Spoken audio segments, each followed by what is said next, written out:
Namaskar aspirants. Welcome back to your trusted learning hub, place of unlimited knowledge. If you're preparing for SSC Stenographer 2025, then you already know how crucial polity is in cracking the general awareness section. But don't worry, we've got you covered. In this video, we're bringing you a power-packed polity capsule that condenses the most important concepts, frequently asked questions, and smart tricks to remember key facts. State list versus union list versus concurrent list. Question था, which of the following is a subject under the state list? Options: banking, public order, defense, education. Banking union list, defense union list, education अब concurrent list, पहले state list में था, पार 42 ND amendment के बाद shift हो गया. Public order state list, correct answer. 42 ND amendment के time पे 5 सब्जेक्ट स्टेट लिस्ट से कॉन्करेंट लिस्ट में शिफ्ट हुए. एजुकेशन, फॉरेस्ट, वेट्स और measures, protection of wild animals, administration of justice. अब स्टेट लिस्ट में 61 सब्जेक्ट्स, कॉन्करेंट लिस्ट में 51 और यूनियन लिस्ट में 100 सब्जेक्ट्स है. Federal structure of India. Federal structure का मतलब होता है रिलेशनशिप बिटवीन यूनियन और स्टेट्स. इंडिया में पावर का डिवीजन है, लेकिन यूनियन के पास ज्यादा पावर्स होती है. Article 356 presidents rule. आर्टिकल 356 को प्रेसिडेंट्स रूल कहते हैं. इसके लगने पर state council of ministers dissolve हो जाती है. स्टेट लेजिस्लेटिव असेंबली भी डिसोल्व हो सकती है या नहीं. कंट्रोल यूनियन के हाथ में आ जाता है. ये इस बात का एग्जाम्पल है कि इंडिया का फेडरलिज्म सेंटर डोमिनेटेड है. Source of borrowings. Concurrent list Australia से बोरो किया. Judicial review independence United States of America से बोरो किया. क्वेश्चन, किसने इंडियन फेडरलिज्म को कोऑपरेटिव फेडरलिज्म कहा था? Answer, Granville Austin. Quasi federal और K C Wheare. Federation with centralising tendency Ivor Jennings. Vice President, part of which branch? Question, Vice President of India is part of which branch of government? Options: the executive, legislative, judiciary, or both executive or legislative. Answer: both executive or legislative. क्योंकि VP union executive का भी हिस्सा है और राज्यसभा का chairman होने के कारण लेजिस्लेटिव का भी पार्ट है. Important reminders. SSC pattern decode करने के लिए निट्टो टेक्निक का यूज करो. कोर सब्जेक्ट नॉलेज के बिना एलिमिनेशन काम नहीं करेगा. High weightage topics, lists, amendments, federal structure, articles, 356, executive A legislature relation. Schedules in constitution. सबसे पहले याद रखना कि कॉन्स्टिट्यूशन के अंदर हर एक स्केड्यूल का अपना इम्पोर्टेंस है. जैसे स्केड्यूल 1 में यूनियन टेरिटरीज और स्टेट्स के नाम और उनका टेरिटोरियल ज्यूरिसडिक्शन आता है. स्केड्यूल 2 में इम्प्लीमेंट्स, भट्टिस और ओथ एफर्मेशन रिलेटेड प्रोविजंस दिए गए हैं. स्केड्यूल 4 में राज्यसभा के लिए एलोकेशन ऑफ सीट्स होता है. स्केड्यूल 5 और 6 में स्केड्यूल्ड एरियाज और ट्राइबल एरियाज की बात होती है. Federal provisions and lists. 7th schedule में फेडरल डिस्ट्रीब्यूशन ऑफ पावर्स दिया गया है, जिसमें यूनियन लिस्ट, स्टेट लिस्ट और कॉन्करेंट लिस्ट इंक्लूड होते हैं. यही वो स्केड्यूल है जिसको अमेंड करने के लिए आर्टिकल 368 के अंडर अमेंडमेंट करना पड़ता है और उसके लिए हाफ ऑफ द स्टेट्स की रैटिफिकेशन जरूरी होती है. Languages in constitution. 8th schedule में ऑफिशियल लैंग्वेजेस दी गई है. इनिशियली 14 थी, लेकिन अमेंडमेंट्स के थ्रू अब 22 लैंग्वेजेस हो चुकी है. एग्जाम्पल के लिए 21 सेंट अमेंडमेंट से सिंधी ऐड हुई, 71 सेंट अमेंडमेंट से कोंकणी, नेपाली, मणिपुरी ऐड हुए और 92 ND अमेंडमेंट से बोडो, डोगरी, संथाली, मैथिली ऐड हुए. Land reforms and 9th schedule. 9th schedule में लैंड रिफॉर्म्स लॉज रखे गए और उनको जुडिशियल रिव्यू से प्रोटेक्ट किया गया था. लेकिन केशवानंदा भारती केस 1973 और लेटर आईआर कोएल्हो केस में सुप्रीम कोर्ट ने बोला कि जुडिशियल रिव्यू बेसिक स्ट्रक्चर का पार्ट है और आईसी अमेंड नहीं किया जा सकता। Defection law and the Seth schedule. The Seth schedule anti defection law के लिए है, जिसमें प्रोविजंस दिए गए हैं कि अगर कोई मेंबर अपनी पार्टी छोड़कर दूसरी ज्वाइन करता है, विप के खिलाफ वोट करता है या फिर इंडिपेंडेंट नॉमिनेटेड मेंबर्स कुछ कंडीशंस वायलेट करते हैं तो उनपे डिफेक्शन लॉ लगेगा। यहाँ फाइनल डिसीजन प्रिसाइडिंग ऑफिसर का होता है, लेकिन सुप्रीम कोर्ट ने किहोतो होलोहन वर्सेस जचिल्हू केस में बोला कि प्रिसाइडिंग ऑफिसर का डिसीजन भी जुडिशियल रिव्यू के अंडर आएगा। Panchayats and municipalities. 11th schedule में पंचायती राज इंस्टीट्यूशंस की पावर्स और फंक्शंस दिए गए हैं, जो 73 आरडी अमेंडमेंट 1992 के थ्रू ऐड हुआ। 12th शेड्यूल में म्यूनिसिपैलिटीज के पावर्स और फंक्शंस दिए गए हैं, जो 74th अमेंडमेंट 1992 के थ्रू ऐड हुआ। Emergency provisions. National emergency article 352 के अंडर प्रेसिडेंट डिक्लेयर कर सकता है। ये 3 बार लाग चुकी है। 1962 चाइना वॉर, 1971 पाकिस्तान वॉर और 1975 इंटरनल डिस्टर्बेंस। 44th अमेंडमेंट के बाद इंटरनल डिस्टर्बेंस को रिप्लेस करके आर्म्ड रिबेलियन कर दिया गया। फाइनेंशियल इमरजेंसी आर्टिकल 360 के अंडर लाग सकती है, लेकिन आज तक कभी नहीं लगी। प्रेसिडेंट्स रूल आर्टिकल 356 के अंडर होता है। Data protection act 2023। Digital personal data protection act 2023 का प्रिंसिपल है कि एंटिटीज जो पर्सनल डेटा कलेक्ट करती है, उन्हें इंडिविजुअल्स का एक्सप्लिसिट कंसेंट लेना होगा। ये डेटा प्रोटेक्शन के कोर प्रिंसिपल्स में से एक है। Digital personal data protection act 2023 principle. Digital personal data protection act 2023 के प्रिंसिपल्स के मुताबिक एंटिटीज को पर्सनल डेटा कलेक्ट करने से पहले इंडिविजुअल्स का एक्सप्लिसिट कंसेंट लेना जरूरी है। जैसे फोन में नोटिफिकेशन आता है कि आप डेटा एक्सेस देना चाहते हैं या नहीं, वैसे हाई कंसेंट लेना होता है। Data collection principles and attempt tips. इस एक्ट के प्रिंसिपल्स में purpose limitation, storage reduction compliance, data localisation और नोटिस एंड चॉइस फ्रेमवर्क शामिल है। अगर आपको क्वेश्चन डिफिकल्ट लगे तो आप अटेम्प्ट कर सकते हैं कि डेटा सिर्फ आपकी चॉइस से लिया जाएगा, नोटिस दिया जाएगा और ऑप्शंस दिए जाएंगे। मेजर इफेक्ट ऑफ 42 एनडी अमेंडमेंट। 42 एनडी अमेंडमेंट का major effect directive principles of state policy DPSP को अबॉलिश करना नहीं था, बल्कि डीपीएसपी को ऐड करना था। 42 एनडी अमेंडमेंट के अलावा 44th, 86th और 97th अमेंडमेंट्स ने भी डीपीएसपी में एडिशंस किए हैं, जैसे environment protection, free legal aid, worker participation और children welfare. Lok Sabha tenure extension during emergency. Lok Sabha का टेन्योर इमरजेंसी के दौरान 1 साल के लिए बढ़ाया जा सकता है, पर हर साल पार्लियामेंट की अप्रूवल लेना जरूरी है। अगर इमरजेंसी खत्म हो जाए तो टेन्योर एक्सटेंशन बैंड हो जाता है। इसका मतलब है कि लोकसभा की मैक्सिमम टर्म 5 साल हाई होती है। Importance of 24th amendment. 24th amendment 1971 ने प्रेसिडेंट को कॉन्स्टिट्यूशनल अमेंडमेंट बिल्स पर वीटो पावर नहीं देने का अधिकार दिया, यानी प्रेसिडेंट को अपनी असेंट देनी हाई होती है। इस अमेंडमेंट ने इंटरनल डिस्टर्बेंस को आर्म्ड रिबेलियन से रिप्लेस किया और इक्वालिटी को प्रमोट करने वेल डीपीएसपी ऐड किए। Indian panel code and community service. भारतीय न्याय संहिता बैंस में कम्युनिटी सर्विस को माइनर ऑफेंसेस के लिए पनिशमेंट के रूप में इंट्रोड्यूस किया गया है, लेकिन हमें एक्सट्रीम कीवर्ड्स पर शक करना चाहिए और फैक्ट्स को ध्यान से समझना चाहिए। Summary trials limited to serious offences. Summary trials का स्कोप सिर्फ सीरियस ऑफेंसेस तक लिमिटेड कर दिया गया है।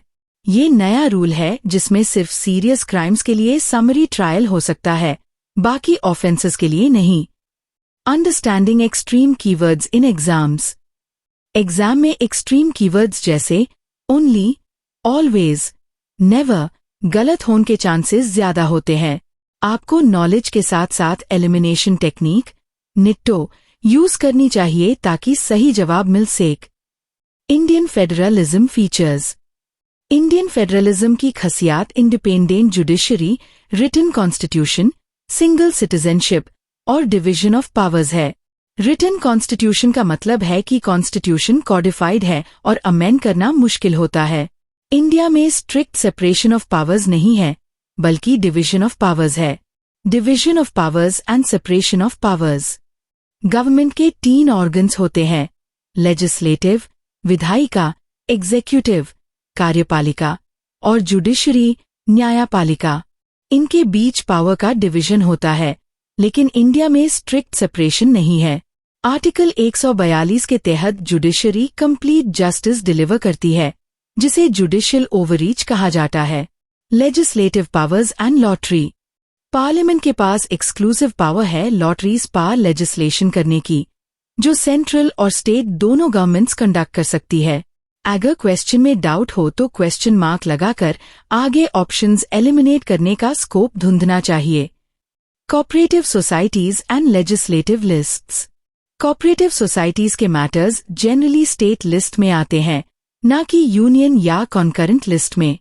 Reserve bank of India, foreign exchange और करेंसी यूनियन लिस्ट के सब्जेक्ट्स है, जिनके लिए पार्लियामेंट लॉज बना सकता है जो लिमिटेड नहीं होते एक स्टेट तक। Banking, defence and atomic energy as union subjects. Banking, defence, railway, atomic energy जैसे सब्जेक्ट्स यूनियन लिस्ट में आते हैं क्योंकि इनका पूरे देश से संबंध होता है। एक्सट्रीम कीवर्ड्स जैसे ऑल का मतलब होता है कि सभी कंडीशंस अप्लाई हो, लेकिन यहाँ सिर्फ कुछ स्पेसिफिक सब्जेक्ट्स की बात हो रही है। Parliamentary powers and state list legislation. Parliament के पास पावर है कि वो स्टेट लिस्ट के सब्जेक्ट्स पार लेजिस्लेशन कर सेक अगर राज्यसभा स्पेशल मेजॉरिटी से रेजोल्यूशन पास करे। ये स्पेशल पावर्स आर्टिकल 312 के अंडर आती है। Constitution division of legislative subjects.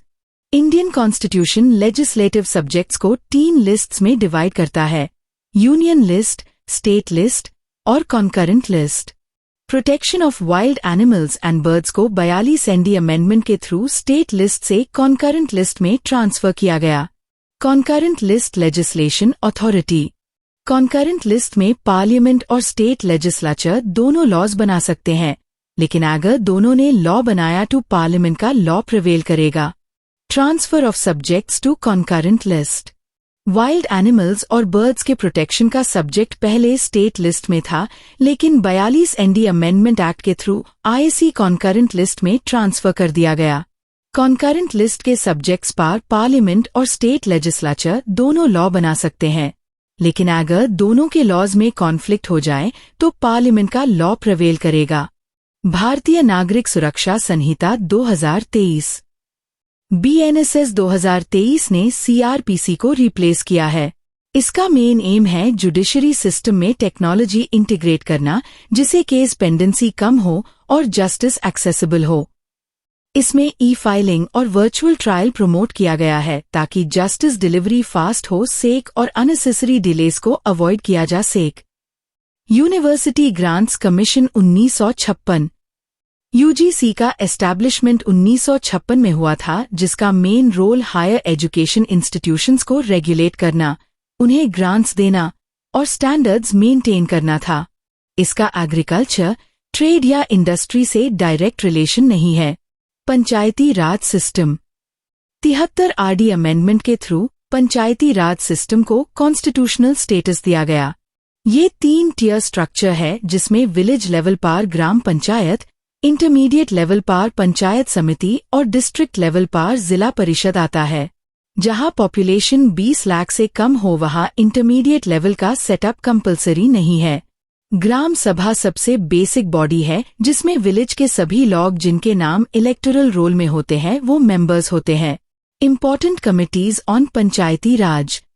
Balwant Rai Mehta committee 1957 ने 3 टियर पंचायती राज रेकमेंड किया। अशोक मेहता कमेटी ने 2 टियर सिस्टम सजेस्ट किया। एलएम सिंघवी कमेटी ने पंचायती राज इंस्टीट्यूशंस को कॉन्स्टिट्यूशनल स्टेटस देने की रिकमेंडेशन की। Election disputes of president. President के इलेक्शन से रिलेटेड डिस्प्यूट्स को सिर्फ सुप्रीम कोर्ट हाई डिसाइड करता है और ये उसकी ओरिजिनल और एक्सक्लूसिव ज्यूरिसडिक्शन होती है। एमपी के डिस्क्वालिफिकेशन केसेस प्रेसिडेंट डिसाइड करता है, लेकिन इलेक्शन कमीशन की एडवाइस लेकर। Role of foreigners tribunal in NRC.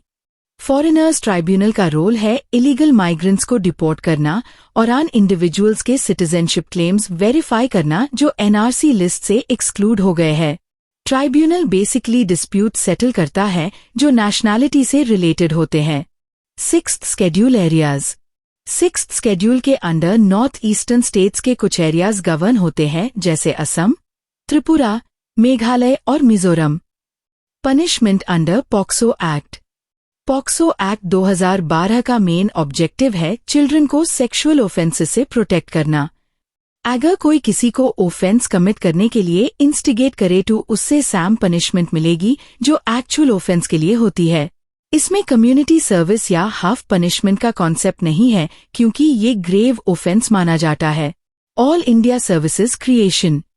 Rajya Sabha के पास स्पेशल पावर होती है जिसमें वो स्पेशल मेजॉरिटी के साथ रेजोल्यूशन पास करके पार्लियामेंट को ऑथराइज कर सकता है कि नए ऑल इंडिया सर्विसेज क्रिएट किए जाएं अंडर आर्टिकल 312। राज्यसभा का ये एक स्पेशल पावर है जो स्टेट लिस्ट के सब्जेक्ट्स पर भी अप्लाई हो सकता है। जीवी मावलंकर एंड अदर लीडर्स। जीवी मावलंकर पहले स्पीकर द लोकसभा के। किलोमीटर मुंशी ड्राफ्टिंग कमेटी के मेंबर द और ऑर्डर ऑफ बिजनेस कमेटी के चेयरमैन भी रहे। बी.आर. अंबेडकर ड्राफ्टिंग कमेटी के चेयरमैन द और कॉन्स्टिट्यूशन असेंबली के फंक्शंस को लीड करते द। Functions of constituent assembly. Constituent assembly का मेजर काम कॉन्स्टिट्यूशन बनाना था जिसका हेड डॉक्टर राजेंद्र प्रसाद द, वाइस चेयरमैन एच.सी. मुखर्जी और वी.टी. कृष्णमाचारी द। लेकिन असेंबली ने दूसरा इम्पोर्टेंट काम भी किया जो था लॉ मेकिंग। जब असेंबली लॉ मेकिंग के लिए बैठी तो उसका हेड जीवी मावलंकर था। इसके अलावा कॉन्स्टिट्यूएंट असेंबली ने कॉमनवेल्थ मेंबरशिप को रैटिफाई किया और नेशनल फ्लैग, एंथेम और सॉन्ग को अडॉप्ट किया। क्वोरम इन पार्लियामेंट। आर्टिकल 100 क्लॉज 2 के हिसाब से क्वोरम यानी गणपूर्ति की रिक्वायरमेंट होती है कि एटलीस्ट 10th मेंबर्स प्रेजेंट हो। अगर क्वोरम ना हो तो प्रिसाइडिंग ऑफिसर हाउस को अजर्न या अजर्न साइन डाई कर देता है। अजर्नमेंट में एक डेट फिक्स होती है वापस मीटिंग की, साइन डाई में डेट फिक्स नहीं होती। प्रोरोगेशन या लोकसभा का डिसोल्यूशन प्रेसिडेंट करता है। Role of national parks under wild life protection act 1972। National parks का रोल प्राइमरीली वाइल्ड लाइफ को प्रोटेक्ट करना है। टूरिज्म प्रमोट होता है लेकिन मेन ऑब्जेक्टिव पैसे कमाना नहीं बल्कि फ्लोरा और फौना की प्रोटेक्शन है। ओबीडियंस ऑफ सोल्जर अंडर भारतीय न्याय संहिता 2023। अगर सोल्जर अपने सुपीरियर ऑफिसर के ऑर्डर पर क्राउड पर फायर करता है और वो ऑर्डर लॉ के कन्फॉर्मिटी में है तो सोल्जर ऑफेंस कमिट नहीं करता। सोल्जर ने गुड फेथ में बिलीव किया कि वो लॉ के अकॉर्डिंग अपने सुपीरियर के ऑर्डर को फॉलो कर रहा है, इसलिए जिम्मेदारी ऑफिसर की होगी ना कि सोल्जर की। क्रीडेंशियल्स कमिटी इन कॉन्स्टिट्यूएंट असेंबली। क्रीडेंशियल्स कमिटी का हेड अल्लाडी कृष्णा स्वामी अय्यर था। जब कमिटी के नाम के आगे यूनियन या स्टेट लिखा होता था तो उसके चेयरमैन जवाहरलाल नेहरू होते द। Order of business committee Munshi ji के अंडर थी। Maximum strength of Lok Sabha. Constitution के हिसाब से लोकसभा की मैक्सिमम स्ट्रेंथ 552 थी जिसमें 530 मेंबर स्टेट से और 20 यूटी से आते द। प्रेसिडेंट के द्वारा नॉमिनेट होन वेल 2 एंग्लो इंडियंस का प्रोविजन 104th कॉन्स्टिट्यूशनल अमेंडमेंट से हटा दिया गया। करंट स्ट्रेंथ 550 है। Appointment of governor. आर्टिकल 155 कहता है कि गवर्नर का अपॉइंटमेंट प्रेसिडेंट करता है और गवर्नर प्रेसिडेंट के प्लेजर तक सर्व करता है। आर्टिकल 152 बोलता है हर स्टेट में गवर्नर होगा। आर्टिकल 153 बोलता है एग्जीक्यूटिव पावर स्टेट की गवर्नर में वेस्ट होगी। Composition of state legislatures. Article 170 legislative assembly की कॉम्पोजिशन बताता है जिसमें मिनिमम 60 और मैक्सिमम 500 मेंबर्स हो सकते हैं, कुछ एक्सेप्शंस के साथ। आर्टिकल 171 लेजिस्लेटिव काउंसिल की कॉम्पोजिशन बताता है जिसमें मैक्सिमम स्ट्रेंथ असेंबली की 1/3 होती है और minimum 40। Democratic attributes and values. Fundamental duties log on की रिस्पॉन्सिबिलिटीज दिखाते हैं। इक्वल वोटिंग राइट्स का मतलब यूनिवर्सल अडल्ट फ्रैंचाइज है जिसमें हर 18+ सिटीजन वोट कर सकता है। Local self government grass root democracy को प्रमोट करता है, इसलिए इसे डेमोक्रेसी का लोकल लेवल पे इम्प्लीमेंटेशन कहते हैं। रिलीजियस फ्रीडम एश्योरेंस आर्टिकल 25 के under respect for individual conscience को दिखता है। Role of speaker in case of tie in Lok Sabha. अगर वोटिंग में टाई हो जाता है तो स्पीकर के पास कास्टिंग वोट होता है जो टाई को ब्रेक करता है। लेकिन अगर स्पीकर के रिमूवल का रेजोल्यूशन हाउस में चल रहा हो तो उस केस में स्पीकर के पास कास्टिंग वोट नहीं होता, पर वो फर्स्ट इंस्टेंस में एज अ मेंबर वोट कर सकता है। Joint sitting of parliament. Joint sitting का प्रोविजन आर्टिकल 108 के अंडर है। उसको प्रिसाइड लोकसभा स्पीकर करता है। अगर वो अवेलेबल ना हो तो लोकसभा डेप्यूटी स्पीकर, और अगर वो भी ना हो तो राज्यसभा डेप्यूटी चेयरमैन करता है। राज्यसभा चेयरमैन इसको प्रिसाइड नहीं कर सकता। जॉइंट सिटिंग सिंपल मेजॉरिटी से होती है और सिर्फ लोकसभा रूल्स के हिसाब से चलती है। अब तक सिर्फ 3 जॉइंट सिटिंग्स हुई है: dowry prohibition bill, banking service commission bill और prevention of terrorism act. State legislatures में जॉइंट सिटिंग का कोई प्रोविजन नहीं है। National productivity council. National productivity council ministry of commerce and industry के अंडर आती है और ये प्रोडक्टिविटी और एफिशिएंसी को प्रमोट करती है। Extent of executive power of union. Extent of executive power union का आर्टिकल 73 में डिफाइंड है। आर्टिकल 75 में पीएम और मिनिस्टर्स की अपॉइंटमेंट, इंडिविजुअल और collective responsibility, oath, 6 months rule और सैलरी पार्लियामेंट के द्वारा डिसाइड की जाती है। Duties of prime minister under article 78। Article 78 कहता है कि प्राइम मिनिस्टर की ड्यूटी होती है प्रेसिडेंट और काउंसिल ऑफ मिनिस्टर्स के बीच एक लिंचपिन के रूप में काम करना। यही उनकी रिस्पॉन्सिबिलिटी है कि वो दोनों के बीच कोऑर्डिनेशन और कम्युनिकेशन मेंटेन करें। इस प्रश्न का करेक्ट आंसर आर्टिकल 78 था, जिसका ऑप्शन नंबर डी था। भारतीय साक्ष्य अधिनियम 2023 चैप्टर 1। इस एक्ट के चैप्टर 1 प्रिलिमिनरी कहता है कि डिस्ट्रिक्ट मैजिस्ट्रेट के सामने हियरिंग एप्लीकेबल होती है। सिविल जज के प्रोसीडिंग सभी कवर्ड है, लेकिन affidavit submitted before court applicable नहीं है, इसलिए option number B correct answer माना गया। अगर एलिमिनेशन वर्क ना करे तो ऐसे क्वेश्चन लीव करना बेटर होता है। Appointment of governor. आर्टिकल 155 कहता है कि गवर्नर का अपॉइंटमेंट प्रेसिडेंट करता है और गवर्नर प्रेसिडेंट के प्लेजर तक सर्व करता है। आर्टिकल 152 बोलता है हर स्टेट में गवर्नर होगा। आर्टिकल 153 बोलता है एग्जीक्यूटिव पावर स्टेट की गवर्नर में वेस्ट होगी। Composition of state legislatures.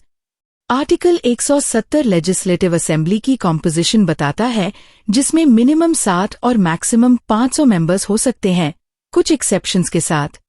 Article 171 legislative council की कॉम्पोजिशन बताता है, जिसमें मैक्सिमम स्ट्रेंथ असेंबली की 1/3 होती है और minimum 40। Democratic attributes and values.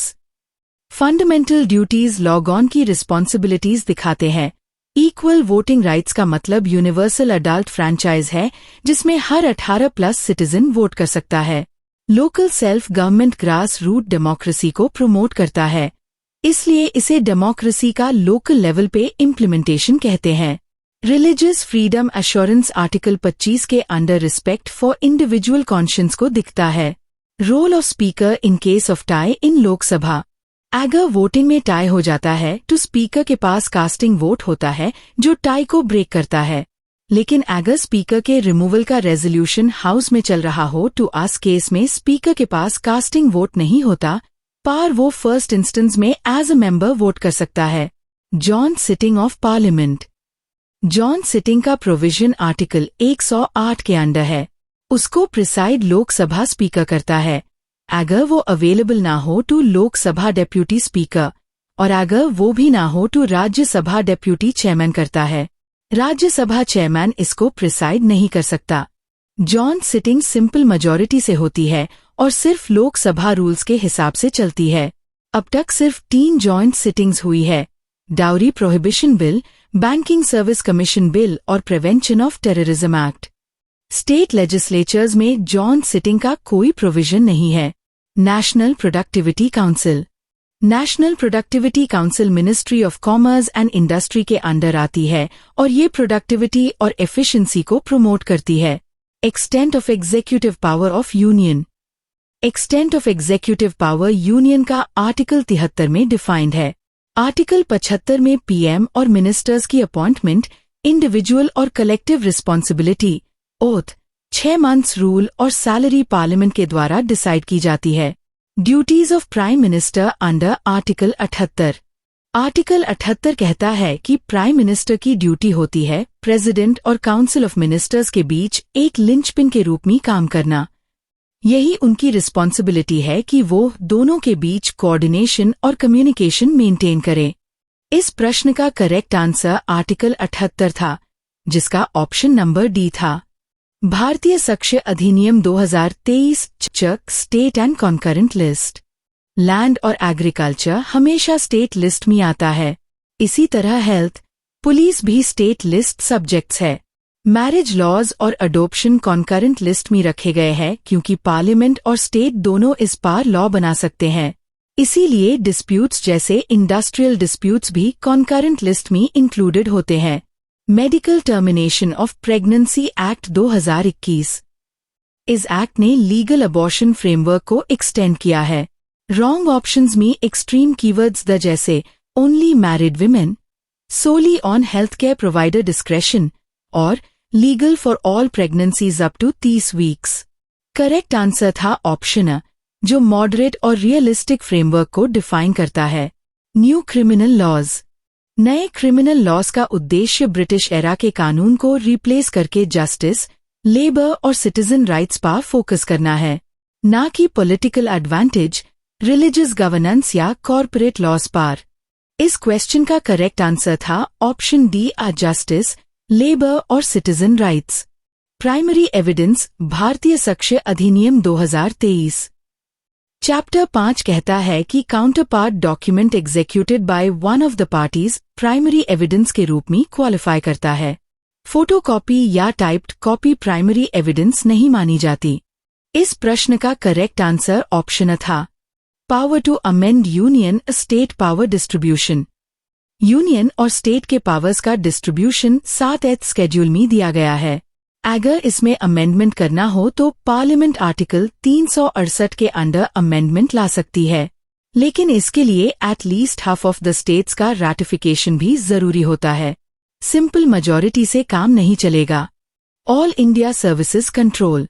All India services जैसे IS, IPS और IFS को यूनियन और स्टेट दोनों कंट्रोल करते हैं। रिक्रूटमेंट और ट्रेनिंग यूनियन करता है थ्रू DPT, लेकिन ऑफिसर्स की पोस्टिंग और फंक्शनिंग स्टेट्स में होती है। इसलिए statement controlled by state government only गलत है। Final interpreter of constitution. Indian constitution का final interpreter supreme court of India है। ये जुडिशरी का एक्सक्लूसिव फंक्शन है कि वो कॉन्स्टिट्यूशनल प्रोविजंस की व्याख्या करे। Lokpal and Lokayukta act 2013। लोकपाल और लोकायुक्त करप्शन के केसेस देखने के लिए बनाए गए स्टैट्यूटरी बॉडीज है। लोकपाल सेंट्रल लेवल पर वर्क करता है और प्राइम मिनिस्टर तक के केसेस देख सकता है, जबकि लोकायुक्त स्टेट लेवल पे CM तक देख सकता है। ये कॉन्स्टिट्यूशनल बॉडी नहीं है, बल्कि स्टैट्यूटरी है। लोकपाल प्रेसिडेंट को एनुअल रिपोर्ट देता है, जो पार्लियामेंट के दोनों हाउसेज में रखा जाता है।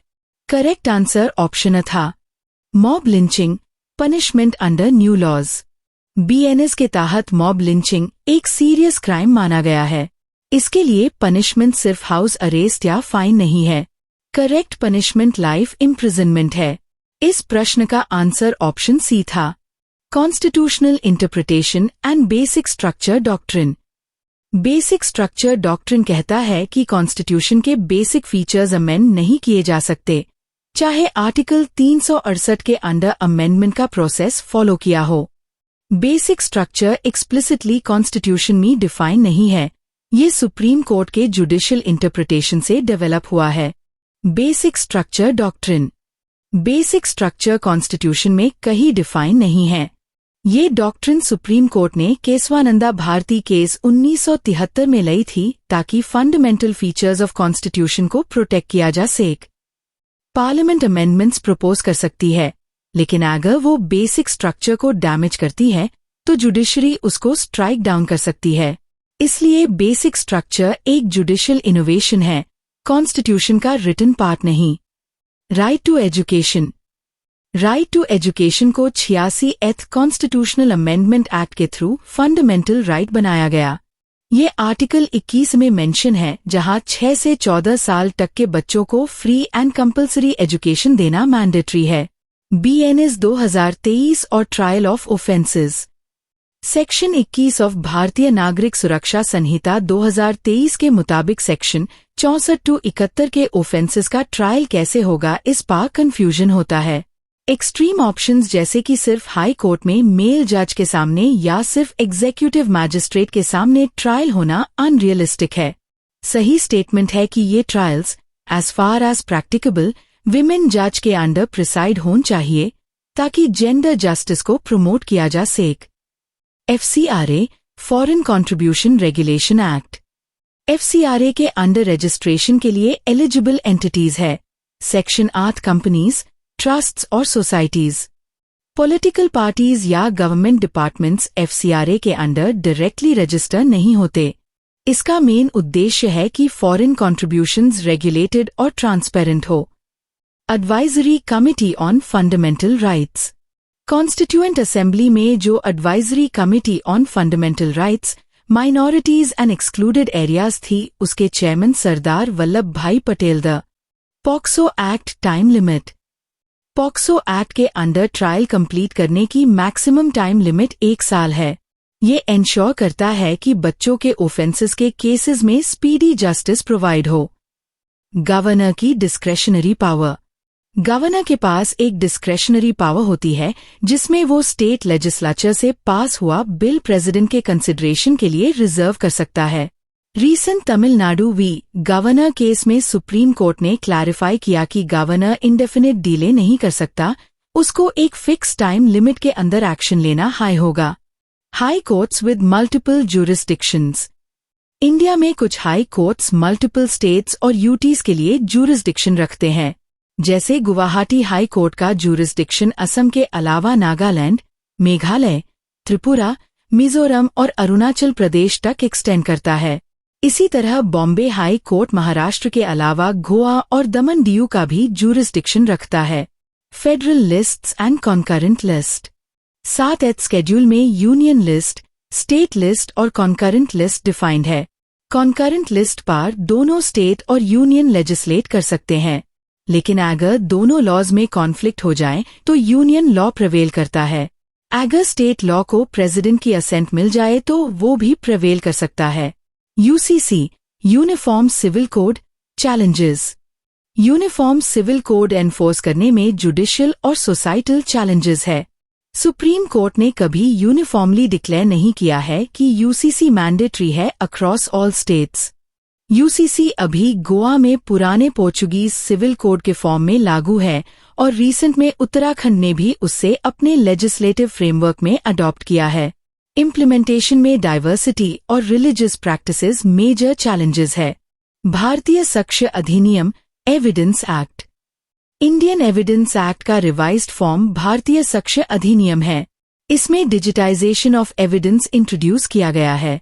कोई नए फंडामेंटल राइट क्रिएट नहीं किए गए और न हाई सुप्रीम कोर्ट अबॉलिश हुई है। ये लॉ एग्जिस्टिंग स्ट्रक्चर को मॉडर्न रिक्वायरमेंट्स के हिसाब से अपडेट करता है। National commission for scheduled castes. Kishore Makwana को चेयरमैन अपॉइंट किया गया है national commission for scheduled castes का। इसका इवैल्यूएटिव कॉन्टेक्स्ट है social justice, SC policy implementation और leadership in caste census issues. Fundamental rights का ऑर्डर। कॉन्स्टिट्यूशन में फंडामेंटल राइट्स का ऑर्डर है। Right to equality articles 14-18, right to freedom 19-22, right against exploitation 23-24, right to freedom of religion 25-28, cultural and educational rights 29-30 और right to constitutional remedies 32। Doctor Ambedkar ने article 32 को heart and soul of the constitution कहा था। Schemes and ministries. Mitra scheme का full form है mega integrated textile region and apparel parks, जिसे textile ministry implement करती है। समर्थ स्कीम भी टेक्सटाइल मिनिस्ट्री के अंडर है। PM Janjati Adhikar Abhiyan tribal affairs ministry के अंडर आता है। Presidents rule. आर्टिकल 356 के अंडर प्रेसिडेंट्स रूल इम्पोज होता है जब state government constitutional machinery fail कर देती है। गवर्नर रिपोर्ट भेजता है और प्रेसिडेंट अप्रूव करता है, लेकिन जुडिशली इसकी वैलिडिटी रिव्यू की जा सकती है। सुप्रीम कोर्ट ने गाइडलाइंस दी है कि इसका मिसयूज ना हो। Presidents rule. Presidents rule article 356 और 365 के अंडर लगाया जाता है। आर्टिकल 356 टैब जैब स्टेट की कॉन्स्टिट्यूशनल मशीनरी फेल हो जाए और आर्टिकल 365 टैब जैब स्टेट सेंटर के डायरेक्शंस को फॉलो नहीं करता। सुप्रीम कोर्ट का रोल डायरेक्ट इम्पोजिशन में नहीं है, लेकिन पार्लियामेंट की अप्रूवल जरूरी होती है। प्रेसिडेंट रूल को इंडेफिनिट एक्सटेंड नहीं किया जा सकता, मैक्सिमम 3 इयर्स तक हाई एक्सटेंड हो सकता है। Quasi federal nature. Indian constitution को केसी वेयर ने क्वासी फेडरल बोला था। क्वासी फेडरल का मतलब है कि सिस्टम फेडरल है, पावर स्ट्रॉन्ग सेंट्रलाइजिंग टेंडेंसी के साथ। राज्यसभा में इक्वल रिप्रेजेंटेशन नहीं है जैसे यूनाइटेड स्टेट्स ऑफ अमेरिका के सेनेट में होता है। यहाँ उत्तर प्रदेश से 31 और सिक्किम से सिर्फ एक मेंबर आता है, इसीलिए इक्वल नहीं है।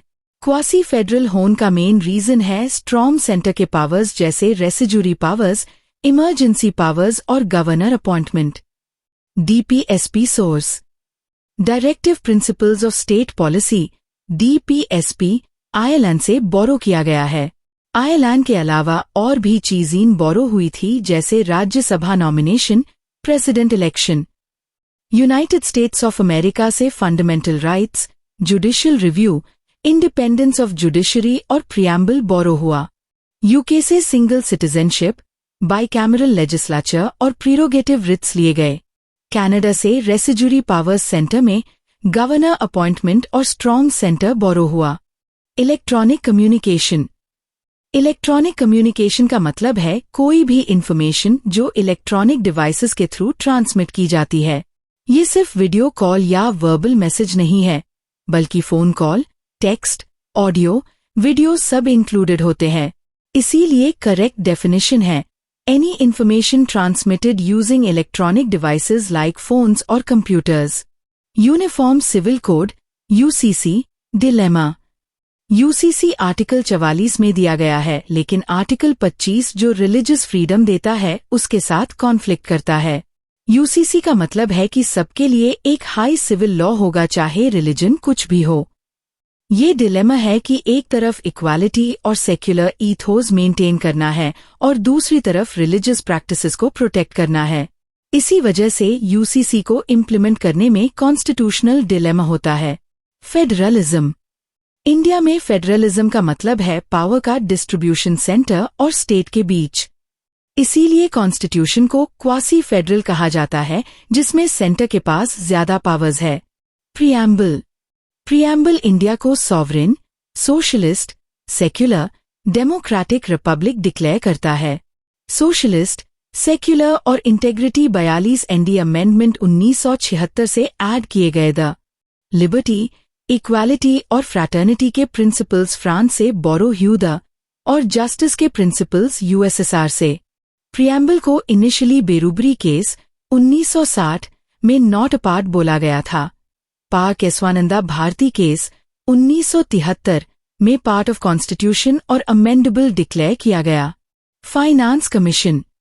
आर्टिकल 275 के अंडर यूनियन से स्टेट्स को स्टैट्यूटरी ग्रांट्स मिलते हैं।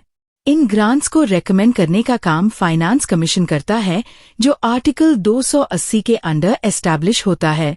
नीति आयोग एक एग्जीक्यूटिव बॉडी है और स्टैट्यूटरी नहीं है। Drafting committee. ड्राफ्टिंग कमिटी के चेयरमैन डॉक्टर BR अम्बेडकर। द कमिटी में इनिशियली 7 मेंबर्स द Ambedkar, Alladi Krishnaswamy Ayyar, Gopalaswami Ayyangar, N Madhav Rao, later included T.T. Krishnamachari, later included KM Munshi और मोहद सादुल्ला। ड्राफ्टिंग कमेटी ने कॉन्स्टिट्यूशन का फाइनल ड्राफ्ट तैयार किया। फंडामेंटल राइट्स पार्ट 3 में दिए गए हैं। इनको मैग्ना कार्टा ऑफ इंडिया भी बोला जाता है। आर्टिकल 32 को अंबेडकर ने heart and soul of the constitution कहा। Governor and president. Governor state का कॉन्स्टिट्यूशनल हेड होता है और काउंसिल ऑफ मिनिस्टर्स के एडवाइस पे एक्ट करता है। लेकिन गवर्नर के पास कुछ कॉन्स्टिट्यूशनल डिस्क्रेशन भी होती है, जैसे बिल को प्रेसिडेंट के लिए रिजर्व करना। प्रेसिडेंट के पास ऐसा डिस्क्रेशन नहीं होता। 42 ND अमेंडमेंट ने प्रेसिडेंट को काउंसिल ऑफ मिनिस्टर्स की एडवाइस स्ट्रिक्टली बाइंडिंग बनाया, जबकि 44 अमेंडमेंट ने एक बार एडवाइस वापस भेजने का ऑप्शन दिया। Rule of law index. India का रूल ऑफ लॉ इंडेक्स सबसे ज्यादा स्लो जुडिशियल सिस्टम की वजह से अफेक्टेड होता है। जुडिशरी की डीले से लॉ इम्प्लीमेंटेशन वीक हो जाता है और रैंकिंग इम्प्रूव नहीं होती। बसा 2023 भारतीय नागरिक सुरक्षा संहिता सेक्शन 25(1) के अंडर अगर एक हाई ट्रायल में मल्टीपल ऑफेंसेस के लिए कन्विक्शन होता है टू कोर्ट पनिशमेंट्स को कॉन्करेंट या कंसेक्यूटिव रन करने का डिस्क्रेशन रखता है। मतलब जज डिसाइड करेगा कि पनिशमेंट्स एक साथ चलेंगी या अलग अलग। Creation of new states. Jharkhand 2000 में बिहार से सेपरेट करके क्रिएट किया गया। उत्तराखंड भी 2000 में यूपी से अलग बनाया गया। छत्तीसगढ़ 2000 में MP से सेपरेट हुआ और तेलंगाना 2014 में आंध्र प्रदेश से अलग बनाया गया। State reorganisation act 1956। 1956 में स्टेट रीऑर्गेनाइजेशन एक्ट पास हुआ था, जिसके साथ 7th अमेंडमेंट भी आया।